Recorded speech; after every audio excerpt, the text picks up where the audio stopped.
நம சிவாய. உறவுகள் அனைவருக்கும் அன்பு வணக்கம். எல்லோரும் நலமாக இருக்க நினைக்கின்றேன்.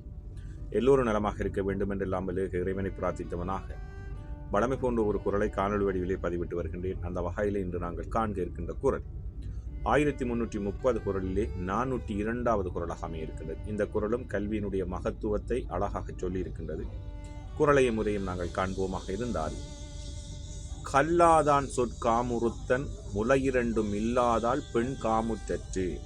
கல்லாதான் சொற்காமுறுத்தன் முலையிரண்டும் இல்லாதான் பெண் காமுற்றற்று என்பதாக அமைந்திருக்கிறது. இதற்கான முதலாவது உரையை நாங்கள் பார்ப்போமாக இருந்தால், கற்றவரின் அவையிலே கல்லாதவன் ஒன்று சொல்ல விரும்புதல் முலையிரண்டும் இல்லாதால் பெண் தன்மையை விரும்பினார் போன்றதாகும். ஒரு கற்றறிந்த ஒரு உயர்ந்த சபையிலே கல்லாத நாங்கள் ஒரு பேச விரும்புவது எவ்வாறாக இருக்குமாக இருந்தால், இயற்கைக்கு மாறாக பெண்ணை போன்ற முலையிரண்டும் இல்லாத ஒருவள் மீது நாங்கள் காதல் கொள்வது, அதாவது ஆசை கொள்வது போன்றது ஆகும் என்பதாக முதலாவது உரை அமைந்திருக்கின்றது.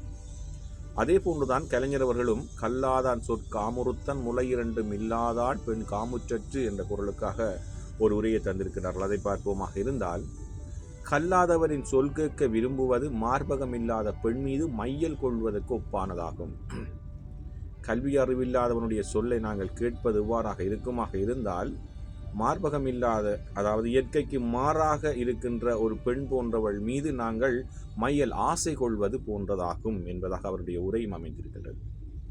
அதே போன்றுதான் சாலமன் பாப்பை அவர்களும் கல்லாதான் சொற்காமுறுத்தன் முலையிரண்டும் இல்லாதான் பெண் காமுற்றற்று என்ற குரலுக்கான உரையை தந்திருக்கின்றார்கள். அதை பார்ப்போமாக இருந்தால் சற்று தெளிவாக தந்திருக்கின்றார். படிக்காதவன் கற்றவர் அவையிலே பேச ஆசைப்படுவது இரு முலையும் வளர்ச்சி பெறாத பெண்ணொருத்தி உடலுறவு கொள்ள ஆசைப்படுவது போலாகும் என்பதாக அமைந்திருக்கின்றது.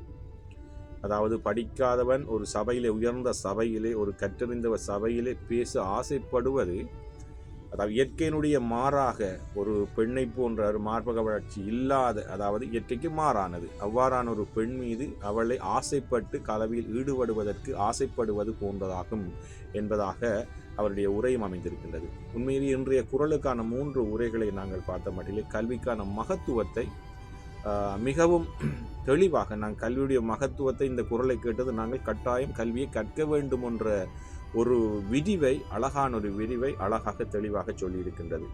அதாவது ஒரு கற்றறிந்தவர் சபையிலும் சரி, உயர்ந்த சபையிலும் சரி, நாங்கள் ஒரு பேச ஆசைப்பட வேண்டுமாக இருந்தால் நாங்கள் கற்றறிந்தவர்களாக சபையிலே நாங்களும் ஒரு தகுதி உடையவர்களாக, நாங்கள் ஒரு அறிவுடையவர்களாக இருப்போமாக இருந்தால் தான் அந்த சபையிலே எங்களுடைய பேச்சு எடுபடும்.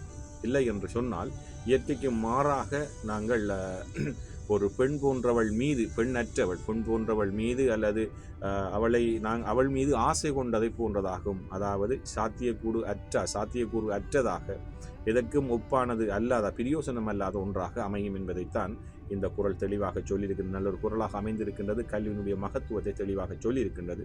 நாங்களும் கற்றறிந்த சபையிலே கற்றவராக வாழ்வதற்கு நாங்கள் முயற்சி செய்ய வேண்டும். கல்லாதான் சொற்காமுறுத்தன் முலையிரண்டும் இல்லாதால் பெண் காமுற்றற்று, அழகான ஒரு குரலாக அமைந்திருக்கின்றது. ஓம் நம சிவாய. நன்றி, வணக்கம். அடுத்த குரலை சந்திக்கலாம்.